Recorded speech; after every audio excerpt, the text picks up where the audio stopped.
नमस्कार, आप देख रहे हैं नव समाचार। नव समाचार में आपका स्वागत है। मैं हूं आपका साथी रमाकांत उपाध्याय। सोना में नगर परिषद का चुनाव बड़े जोरों से चल रहा था। सभी पार्टियां अपनी अपनी ताकतें झोंक रही हैं। जो जीत सकता है, निर्दलीय भी उम्मीदवार 9 खड़े हुए थे, वो भी अपनी ताकतें झोंक रहे थे। आज चुनाव का वो समय 17 तारीख, जहां पर चुनाव के ढोल धमाका शोर शराबा बंद होता है, या आज के बाद 2 दिन 19 तारीख तक साइलेंट चुनाव प्रचार चलेगा, जो कि चुनाव आयोग के द्वारा नियमों का पालन करना पड़ेगा। चलिए बात करते हैं। हम बैठे हुए हैं भारतीय जनता पार्टी के सोना कार्यालय में, जहां लेकराज की धर्मपत्नी अंजू देवी खड़ी हुई हैं। हमारे बीच में आज मंडल प्रभारी ज्योति जी मौजूद हैं। ज्योति जी, क्या लगता है, चुनाव अब साइलेंट में आ गया है। आपका एक लंबे वक्त से आप लोगों के बीच में डोर टू डोर कैंपेन किया, लोगों के बीच में गए, वोट मांगे, आपके सामने कई चुनौतियां भी आई होंगी। अब आपको लगता है 19 तारीख को जो वोटिंग होगी, 22 तारीख को उसका क्या रिजल्ट होगा?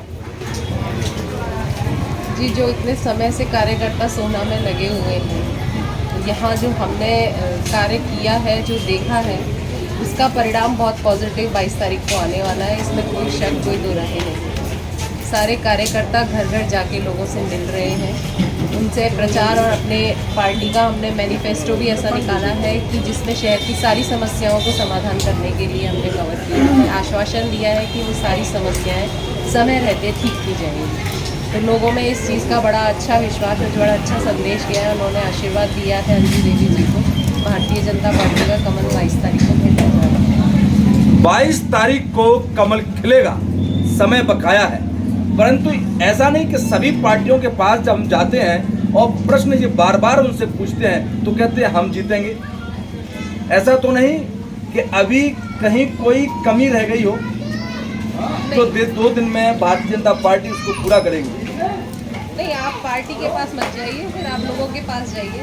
नहीं, तो आप हम कह रहे हैं वही वो लोग भी कह रहे हैं। मैं तो ये कह रहा हूँ, मैं तो किसी भी पार्टी के पास जाता हूँ या किसी भी प्रत्याशी के पास जाता हूँ, वो कहता है। मैंने नहीं कहा आम आदमी पार्टी। आम आदमी पार्टी का नाम आप ले रहे हैं, तो आम आदमी पार्टी से याद आया, क्या आम आदमी पार्टी आपकी इक्वलेंट या फिर आपकी टक्कर में है?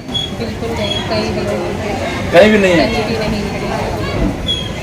चुनाव के नियमों का उल्लंघन क्या ऐसा लगा आपके बीच में कि सरकारी महकमे के कोई अधिकारी आए हों, अगर कहीं भी चुनाव में अगर दिक्कत आ रही हो, या फिर उन्होंने कभी समझाने का काम किया हो, वो अपनी ड्यूटी किस तरीके से निभा रहे हैं? देखिए, हमारी राष्ट्रीय पार्टी है। एक चुनाव पहला चुनाव नहीं है, इस क्षेत्र का चुनाव नहीं है, कई चुनाव लड़े हैं। हमारे साथ बहुत सारे सीनियर्स लगे हुए हैं। तो चुनावी दौरे में या चुनावी कार्यक्रम में किसी तरह के नियम का उल्लंघन ऐसा कहीं कोई चीज़ नहीं है, या किसी अधिकारी की तरफ से ऐसा कोई कहना, ऐसा मेरी नज़र में नहीं है।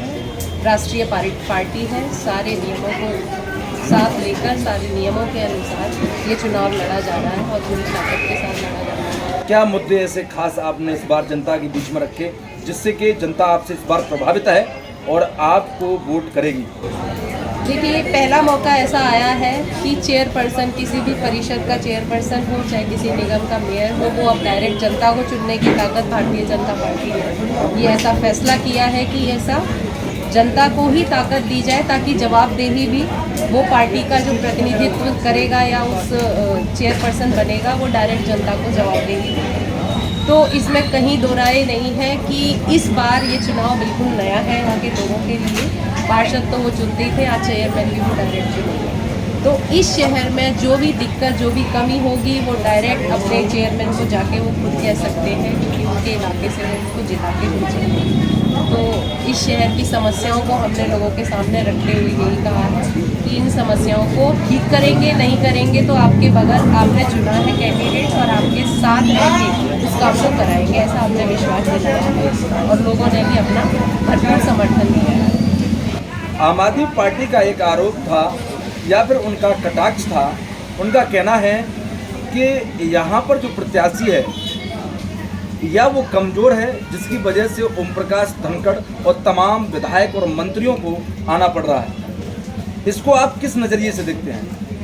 नहीं, चुनाव रहता है। चुनाव में मतलब पार्टी का सीनियर हर नेतृत्व आके उस क्षेत्र में बात करता है, अपना पक्ष वो लोगों के सामने रखता है। तो ये उस पार्टी की कमजोरी नहीं होती। इसका मतलब अगर किसी और पार्टी का नेतृत्व नहीं आया तो इसका मतलब वो बहुत मजबूत है, ऐसा संदेश चला जाए तो सब घर बैठ जाए, ऐसा संदेश नहीं। बल्कि हम लोगों से जुड़े हुए हैं, हमारा नेतृत्व लोगों से जुड़ा हुआ है, कितनी पकड़ में है। बल्कि चुनाव में अगर कितने सीनियर लीडर भी अगर ज़मीन पर उतरकर काम करते हैं तो ये उनकी सादगी दिखाता है कि वो पार्टी में आम कार्यकर्ता की तरह ही चुनाव में उतर के काम कर सकते हैं। किसी भी दायित्व में रहते हुए भी चुनाव के समय सब बराबर हैं और वो भी वोट अपील उतनी ही शिद्दत से करते हैं, उतना ही मान सम्मान से करते हैं जैसे कि हम आम कार्यकर्ता करते हैं। कैसा आपको सोना के लोगों से, जनमानस से आपको क्या लगा है इस बार कि आप कितने मार्जिन से या कितनी वोटिंग से आपकी जीत होने की संभावना है? देखिए, जो लोगों ने मन बना लिया है, हालांकि बहुत लोग बहुत साइलेंटली वोट करेंगे इसमें, हमें बहुत अलग तरीके से भी लोगों ने समर्थन दिया है, शांति से भी बहुत जगह बैठकर अपने समर्थन को उन्होंने दिया है। अभी अभी हम पंजाबी धर्मशाला में भी एक पंजाबी समाज ने बड़ी संख्या में आकर खुले मन से भारतीय जनता पार्टी को अपने समर्थन देने की बात कही है। तो ऐसा नहीं है कि समाज का कोई हिस्सा ऐसा छूटा है जहां पर हमारा कार्यकर्ता ना गया हो या वहां से कोई हमें ऐसा संदेश ना आया हो कि वो हमारे साथ नहीं खड़े हैं। तो इसमें कोई आज एक चेयरमैन भी आपके साथ में जुड़ गए हैं जो कि उम्मीदवार खड़े हुए थे, निर्दलीय जुड़े हैं। ये हमारे लिए बहुत ही अच्छा विषय रहा। कौन है क्या नाम है? मोदी शरण जी की धर्मपत्नी है उषा जी। अच्छा, तो अब आपको लग रहा है कि इस बार आपकी जीत होगी, ऐसा मानना है? बिल्कुल, सबने मन बना लिया है कि पार्टी को जिताना है। पार्टी की जो यहाँ पर चेयरपर्सन पद की दावेदार है अंजू देवी, उनको ही जिताना है और इसके अलावा कोई और कहीं नहीं देख रहा।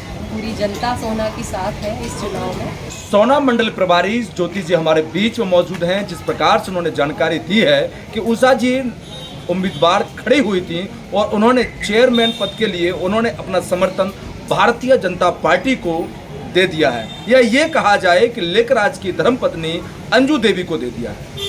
इससे कितना प्रभाव पड़ेगा, जीत किसकी होगी? जीत अपनी करने के लिए गुणगान सब करते हैं।